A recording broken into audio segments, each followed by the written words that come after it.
Citizen, Casio, Orient, Seiko. Many of the world's biggest and best watch brands are from Japan. What you probably didn't realize though is that some of them are secretly keeping their best watches from you, and you don't even know about them. Until today, at least. Like other product retailers, watchmakers offer different lineups to each region to suit the taste and culture of that target market. For example, the American selection differs slightly from that in Europe or the rest of the world. This is called product localization. Japan exclusive watches have somewhat of a reputation as being unique, quirky, and well made. They're sometimes special, limited edition versions or colors of existing models, or wholly original pieces never sold outside of Japan. Just how good are these watches though? Can you even buy them outside of Japan? And if so, are they even worth importing? To answer those questions, I got JDM specialists, Discovery Japan, to mail me their best-selling watch. In fact, the rep who contacted me actually listed this exact model in their email. And I'm not surprised why, because at the time of checkout, 589 shoppers had this in their cart, around 20 times more than any other watch I could find on their site. Surely there must be a reason why this watch is so popular, right? I mean, the only watch that rivals its popularity is Spaghetti Scameti, which resoundingly thumped Rolex in a poll on WatchCrunch. WatchCrunch is finally now on both the iOS and Android app stores. It's the free social platform for watch enthusiasts by watch enthusiasts. Not only do they have polls, reviews, and discussions about different watches, but you can now share your photos and videos directly from the app, which makes it just way easier than before. This app is long overdue, so well done guys. Compared to typical watch forums, WatchCrunch is more user-friendly in a couple of different ways. Firstly, the interface is easier and looks much nicer, but secondly, the people are much nicer too. You see, WatchCrunch serves up a wide variety of content for you to consume, and their algorithms don't just favor the most famous or exclusive brands, which helps avoid the extreme snobbery prevalent on other sites. You really can just browse the platform, engage with the posts or brands you want, and then get on with the rest of your day. They're in the process of porting over many more of the desktop features onto the app, so there's never been a better time to join the community. Sign up today for free using the links down below. Thanks to WatchCrunch for sponsoring this video. It's time to go Scooby-Doo on this bad boy. Let's unbox it and take a look together. As anticipated, this watch's packaging was pretty unfamiliar, with a navy faux leather box rather than the sleeve or tin you're probably accustomed to. So this is it, the Casio Lineage LIW-M700D-1AJF. Good to see Casio's naming system is just as bad in Japan. Its affiliate links down below if you're interested. I immediately noticed two things straight out of the box. One was the finishing. Considering this watch retails for around $220 or about £250 plus $50 in import fees, this watch looks absolutely stunning. The polishing on the bezel in particular is phenomenal, with a mirror finish indicative of a high quality timepiece. It's one of them where you can perfectly see your own reflection. Maybe that's a good thing or a bad thing. Number two was, unfortunately, quality control. Now, I'm not sure how well it comes across on camera, but to my eyes, the 12 o'clock marker, the most important one, is kinked slightly clockwise. It might be picky, but I reckon any of you would have noticed this too. Based on my experiences over the years, I probably got unlucky here, as Casio tends to be one of the best brands in this regard. It's just a shame out of all of the markers,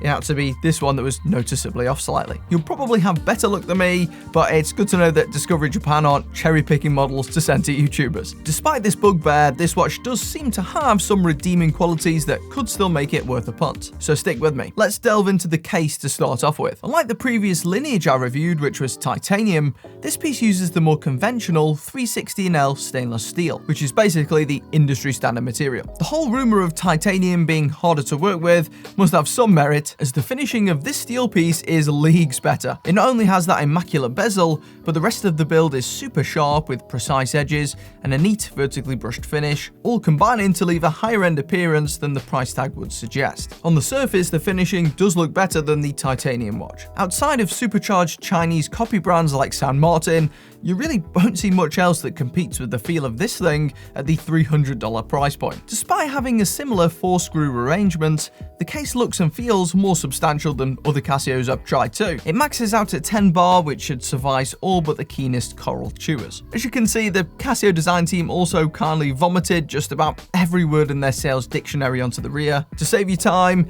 here's the short of it. The watch is solar, has a sapphire crystal, is radio controlled, can monitor and adapt to different time zones, is made in China except for the Japanese movement, and you can set some alarms with it. Whew. The LIW is a versatile 39.5mm wide and 46.3mm lug to lug, so overall it's maybe a tad smaller than average. In all honesty, I'd like to have seen this be made a little thinner. At 11.3mm, it's not super thick, but does feel a little stout considering the other dimensions. Still, the narrow lugs make this look a little smaller when fitted, meaning it's just about wearable for my skinny 15cm wrist. But I think anyone with up to a 19cm wrist should really have no issues. Big wrists may have to look elsewhere, but you're not really short of options when it comes to chronographs. We'll get to functions in a moment, but I need to touch on the bracelet first. In terms of construction, this is exemplary. It's got solid steel links throughout, including the end links, which have slots for easy detachment of the bracelet, something absent from most of the far more expensive Oceanus models. Aesthetically, it feels right at home here, with a polished central lip on each link that echoes the sparing use of polishing on the main body. It tapers elegantly to the clasp, which itself seamlessly covers the mechanism and operates very easily. The main letdown here is the inadequate number of micro adjustments. At just 2 closely spaced holes, you may be struggling to find the perfect fit, as I was. My ideal size would have been slightly tighter than you can see here, though that would necessitate the removal of a full link, at which point it becomes uncomfortably tight. Calling all watch brands, this is a public service announcement. Please add adjustment holes that cover at least 3/4 the size of a full link. No more of that 2-hole garbage, thank you. Under the sapphire crystal, there's something slightly magical going on. Just look at those hour markers.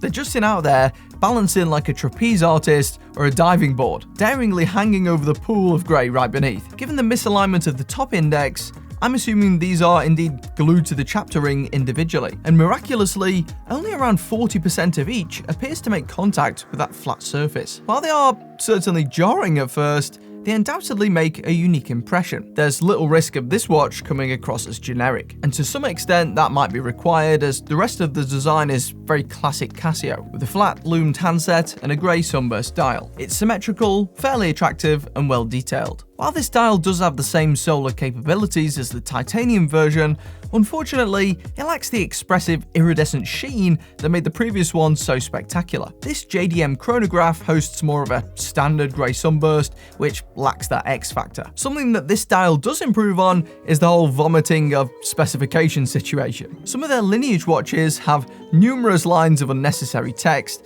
that would look more at home in a short story, whereas the LIW-M700D only has one feature listed on the front, that being multiband 6 right beneath the main logo. The darker tone does help it blend in, though I fail to see what purpose it serves. And surely the wearer would already know this watch is radio controlled too. The watch definitely would look a tad better without it. I will give a pass to the outer text though, as those are essential for the watch's functionality. Like the other Lineage model, this one is entirely pusher operated, forgoing the rotating crown used on the more expensive Casio Oceanus line. Here there is 4 though, which provides a more symmetrical appearance than previous models. Some people have called this the Frankenstein look, as those pushers look a bit like the bolts coming out of both sides of the monster's neck. And I do get where they're coming from, but honestly, on wrist, I don't think it looks bad. The pushers allow for adjustments, mode switching, start stopping, and resetting respectively. I won't bore you with the full details as that's what the manual's for, but here's how you can quickly get it up and running. You can ensure the watch is in the normal time setting mode by holding the bottom left pusher for 2 seconds. It will beep to confirm that this is the case. You can then hold the top left pusher for 5 seconds until you get a quick double beep. The second hand will then point towards the currently selected time zone. You can use the lower right pusher to cycle through the different time zones, which you can see indicated at the perimeter. When the correct city is selected, you can switch between the standard time and daylight saving time if you want by using the upper right pusher. If not, or once done, just hit the top left button once to confirm the selection. The watch should then read the perfect time. Hurrah! For anyone moving from a Casio digital, this procedure should be fairly familiar, though I'd probably have preferred the 2 right-hand pushers to be swapped around, as I've often found myself going for the bottom one out of habit. That's usually where the stop-start is. If you're stuck, the left-hand sub-dial does tell you what mode you're in. AL is for alarm, TR is for the countdown timer, 0 is the stopwatch mode, the day lettering indicates you're in the regular timekeeping mode, while the remaining text shows you whether you're in standard or DST time. The Casio 5174 movement inside this watch is pretty quiet. I say 5174 movement as that's what it says on the case rear, yet under the hood it says 5031 instead. These code names even have different operations guides on the Casio website, so I'm not sure what the deal is here. And once more, the second hand lines up perfectly with the markers, or at least where the markers are supposed to be. That's great, and so are all the features, but why exactly is this watch so popular then? Having spent a couple of weeks with it, I think it comes down to one word: familiarity. It's from a familiar brand, has a fairly safe, appealing design, a versatile size, a movement type that you barely have to think about, and enough performance and features to cover just about every application. There are no obvious weaknesses. It even has a sapphire crystal which will probably never scratch. Buying this watch is an easy, safe choice, meaning that you don't have to risk disappointment either for yourself or someone else. It also looks and feels more expensive than it actually is, especially considering inflation these days. Just don't expect this watch to become a pinnacle statement piece, as this chronograph is designed to fit in more than it is to stand out. It's affiliate linked below, alongside the video on screen now, where I go through two very similar Casios that each have their own quirks, shall we say.